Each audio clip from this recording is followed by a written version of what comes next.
Hello बच्चों, स्वागत है आप सभी का हमारे YouTube channel Vidya Niketan classes में। आज बहुत दिनों बाद हम वीडियो बना रहे हैं क्योंकि थोड़ा कुछ काम के कारण हम बिजी हो गए थे। इस वीडियो में हम लोग बायोलॉजी के चैप्टर 1 को हम लोग पढ़ेंगे और कुछ तो पहले हम लोग पढ़ भी चुके हैं और आगे आज पढ़ेंगे हम लोग इस चैप्टर में। आज हम लोग पौधों में पोषण के बारे में पढ़ेंगे और पौधों में पोषण आप लोग को मालूम है, जो पौधा होता है वो स्वपोषी होता है और स्वपोषण विधि द्वारा पोषण करते हैं। तो सबसे पहले आज हम लोग प्रकाश संश्लेषण के बारे में जानेंगे। तो प्रकाश संश्लेषण बहुत ही वीवी पॉइंट है और ये क्वेश्चन आपका हमेशा पूछते हैं प्रकाश संश्लेषण वाला। इसको आप लोग ध्यान से देखिएगा। प्रकाश संश्लेषण, प्रकाश संश्लेषण में होता क्या है कि सूर्य प्रकाश और क्लोरोफिल की उपस्थिति में कार्बन डाइऑक्साइड और जल आपस में विक्रिया करके ग्लूकोज का निर्माण करते हैं। इसी प्रक्रिया को हम लोग प्रकाश संश्लेषण बोलते हैं। यानी अगर इसका परिभाषा अगर हम लोग लिखे हैं, यहाँ पर लिख सकते हैं पौधे सूर्य प्रकाश और क्लोरोफिल की उपस्थिति में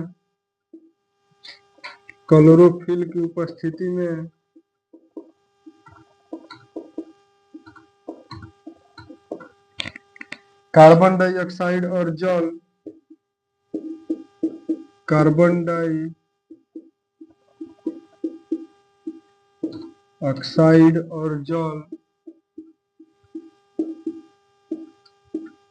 अभिक्रिया करके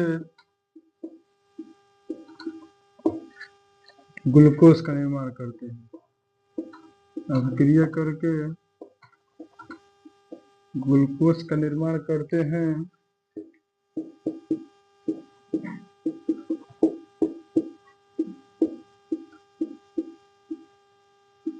इस प्रक्रिया को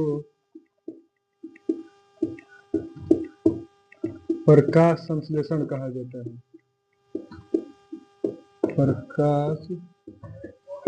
प्रकाश संश्लेषण कहते हैं।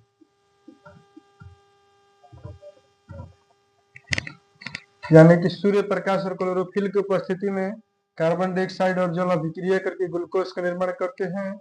इस प्रक्रिया को हम लोग बोलेंगे प्रकाश संश्लेषण। प्रकाश संश्लेषण के यहाँ पर अगर हम समीकरण लिखेंगे तो यहाँ पर समीकरण 6CO2 प्लस 12H2O, फिर यहाँ पर आ जाएगा आपका सूर्य प्रकाश और नीचे आपका हो जाएगा क्लोरोफिल। जब दोनों ये आपस में अभिक्रिया करेंगे तो ग्लूकोज का निर्माण करते हैं, C6H12O6 प्लस में बन जाएगा 6CO2 प्लस में 6O2 प्लस में 6CO2 H2O। यानी कि बोल रहा है कि सूर्य प्रकाश और क्लोरोफिल की उपस्थिति में कार्बन डाइऑक्साइड और जल आपस में अभिक्रिया करके ग्लूकोज का निर्माण करते हैं। इस प्रक्रिया को हम लोग बोलेंगे प्रकाश संश्लेषण। और ये क्वेश्चन आपके परीक्षा में पूछा हुआ है प्रकाश संश्लेषण वाला, तो आप लोग इसको ध्यान से देख लीजिएगा। अगर पूछेगा तो इसका समीकरण भी लिखिएगा ताकि आपका नंबर कहीं भी कटे नहीं। प्रकाश संश्लेषण से यहाँ पर दो क्वेश्चन निकलेगा, एक प्रकाश संश्लेषी अंगक और एक प्रकाश संश्लेषी इकाई। तो प्रकाश संश्लेषी इकाई हम लोग बोलेंगे पत्ती को। प्रकाश संश्लेषी इकाई बोला जाता है पत्ती को।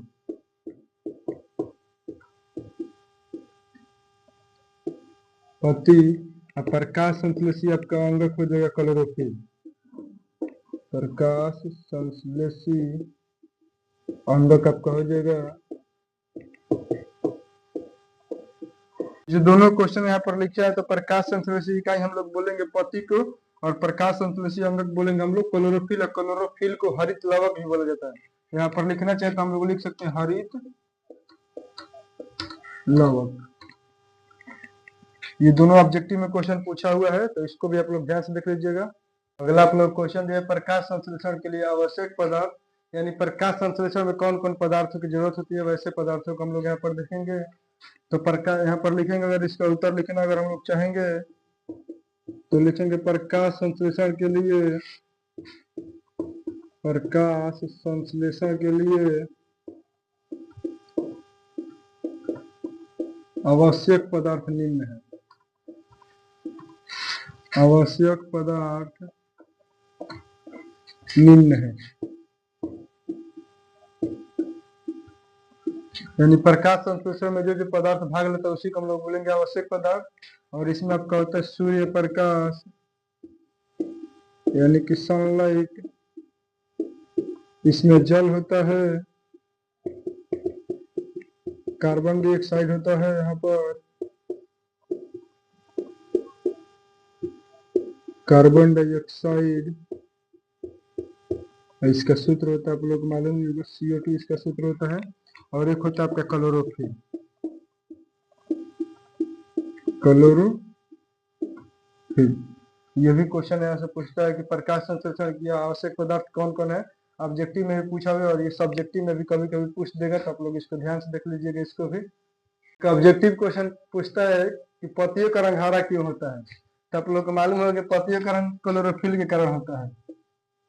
पत्तियों का रंग हरा क्यों होता है, ऑब्जेक्टिव क्वेश्चन पूछता है। तो पत्तियों का रंग आप लोगों को मालूम होगा हरा होता है क्लोरोफिल के कारण। क्लोरोफिल इसको हम लोग बोल सकते हैं पर्णहरित। मान लीजिए क्लोरोफिल न देकर पर्णहरित है तो भी हो सकता है।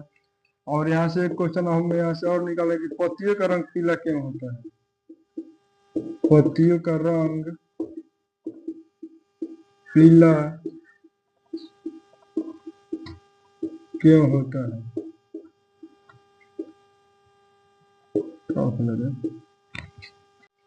तो आपका क्वेश्चन दिया पत्तियों का रंग पीला क्यों होता है, इसका आंसर जो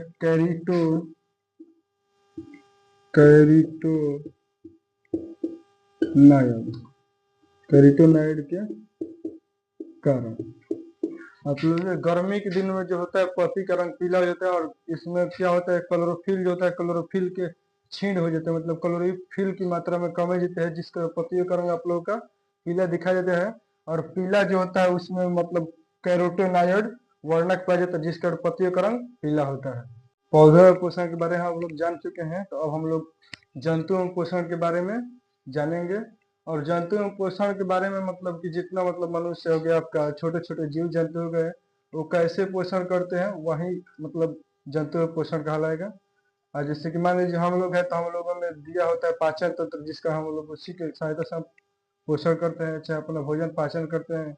अमीबा एक जीव होता है, अमीबा में भी होता है पाचन के लिए उसमें अंग होते हैं, तो वैसे ही पाचन करता है। तो उसमें हम लोग पढ़ेंगे जंतुओं में पोषण। जब जंतु पोषण अगर हम लोग देखेंगे हेडिंग के नीचे, तो इसमें सबसे पहले अमीबा के बारे में दिया होगा, तो हम लोग को मालूम होगा अमीबा कैसा जीव है। क्वेश्चन ऐसे पूछता है अमीबा कैसा जीव है, तो इसका आंसर जो अमीबा जो होता है वो प्राणी समपोषी होता है। प्राणी समपोषी। और जो अमीबा होता है, अमीबा आपका भोजन ग्रहण करता है, उसको हम लोग प्राणी समभोजी। प्राणी समपोषी पोषण एक होता है, उसी द्वारा अमीबा जो है भोजन ग्रहण करता है। और इसमें कभी कभी देता है अमीबा कैसा जो होता है एक कोशिकीय बहुकोशिकीय ऑप्शन दिया रहता है, उसमें बहुकोशिकीय हो जाएगा। फिर यहाँ से क्वेश्चन एक बनता है अमीबा अपना भोजन कैसे पकड़ता है। अमीबा अपना भोजन कैसे पकड़ता है, तो आप लोग मालूम होगा अमीबा अपना भोजन कुटपाद द्वारा पकड़ता है। कुटपाद ऐसी को हम लोग बोलते हैं स्पर्शक। तो अमीबा अपना भोजन कुटपाद द्वारा पकड़ता है। और यहाँ से एक और अमीबा से क्वेश्चन निकलेगा, अमीबा के जीव अमीबा क्या खाता है। अमीबा का भोजन क्या है, यानी जो अमीबा जीव होता है वो क्या खाता है, तो इसका आंसर आपका हो जाएगा शैवाल के छोटे छोटे टुकड़े, शैवाल के छोटे छोटे टुकड़े, कमा बैक्टीरिया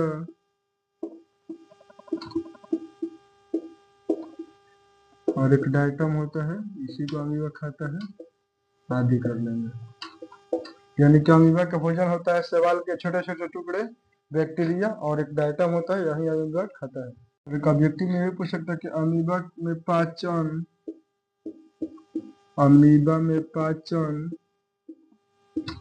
कितने चरणों में होता है, कितने चरणों में होता है।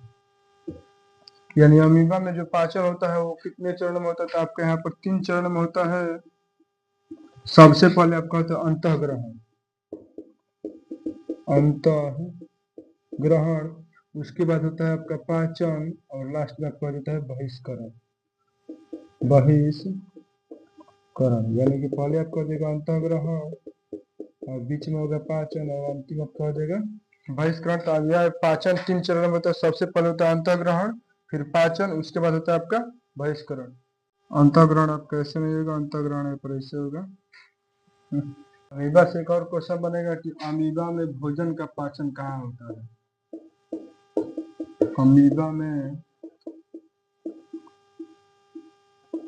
भोजन का पाचन कहाँ होता है। अमीबा में भोजन के पाचन के लिए कौन अंग होता है, उसमें भोजन रसधानी, कहीं कहीं इसको भोजन रसधानी दिया होता तो भोजन रसधानी। मान लीजिए आपका भोजन ना देगा, केवल रसधानी दिया, तो रसधानी भी आपका आंसर सही हो जाएगा। यानी अमीबा में जो भोजन का पाचन होगा कहाँ होगा, रसधानी में आपका होता है। अमीबा के बाद इसमें पढ़ना पड़ेगा पैरामीशियम। तो सबसे पहले इससे क्वेश्चन पूछता है कि पैरामीशियम का आकार कैसा होता है। पैरामीशियम का आकार कैसा होता है, तो पूछता है इसमें पैरामीशियम का आकार कैसा होता है। तो पैरामीशियम का आकार होता है चप्पल की तरह। और ये आपका बुक में यहाँ पर देखिए, यहाँ पर बुक में आपका यहाँ पर दिया हुआ अमीबा का यहाँ पर शेप, ये जो आपका शेप है यही है पैरामीशियम का शेप यहाँ पर देख लीजिए, यहाँ पर चप्पल की तरह ये सेम टू सेम। और ये वाला जो शेप दिख रहा है आपका, ये है अमीबा। और एक क्वेश्चन पूछता है कि पैरामीशियम कैसा जीव है। पैरामीशियम कैसा जीव है, कैसा जीव है। तो पैरामीशियम आपका एक कोशिकीय जीव है, एक कोशिकीय जीव। बाकी हम लोग इसमें आगे हम लोग कल पढ़ेंगे मनुष्य का पाचन तंत्र। अगर आप लोग के यहाँ तक वीडियो अगर समझ में आए तो आप लोग इस चैनल को जरूर सब्सक्राइब कीजिए, और हमारे चैनल पर अगर पहली बार जुड़े हैं तो इस चैनल को ज़्यादा से ज़्यादा सब्सक्राइब कीजिए, शेयर कीजिए। कल हम लोग मनुष्य का पाचन तंत्र के बारे में पढ़ेंगे। चलिए मिलते हैं हम लोग अगली वीडियो में।